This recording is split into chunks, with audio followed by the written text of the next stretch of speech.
ስለዚህ እቺ ኪታብ የምታጠነጥነው ስለ ሶላት ብቻ ነው። ስለ ሶላት ከሶላት ጋር በተያያዘ ብቻ ነው መልእክቱ። ነገር ግን ሶላት በኢስላም ያላት ቦታ ይታወቃል። ከአምስቱ የኢስላም ማዕዘናት ውስጥ ሁለተኛ ደረጃ ላይ ተጠቀሰች ነች። በዚህ ደረጃ ትልቅ የእምነታችን ዋና ክፍል የሆነችውን ሶላትን በሚገባ ህግጋቷን መለየት፣ አፍራሾቹን መለየት ከኛ የሚጠበቅ ነው። ስለዚህ መልእክቱ ከባድ ነገር ነው ያለው ማለት ነው። ቀጥታ ወደ መትኑ ከማለፌ በፊት የተወሰኑ ነጥቦችን አነሳለሁ። አንደኛ الصلاه ስለ ሶላት ነው የተዳሰሰው ብለናል። ሶላት ማለት ምንድነው? በቋንቋ ደረጃ ሶላት ማለት ዱዓ ጸሎት ማለት ነው። በቋንቋ ደረጃ ሶላት ማለት الدعاء ዱዓ ማለት ነው። ጸሎት ማለት ነው። አላህ ምን ይላል?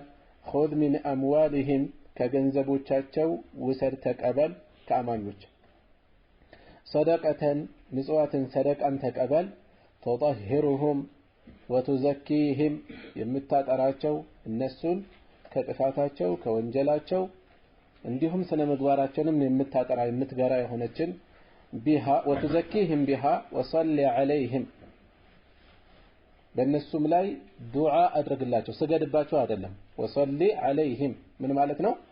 የሶላት ቋንቋዊ ትርጓሜ ምንድነው አሉ? ጸሎት ዱዓ ነው ብለናል። وصلي عليهم ማለት ወድዑ ለሁም ለነሱ ዱዓ አድርግላቸው። ኢነ ሶላተከ ስግደትህ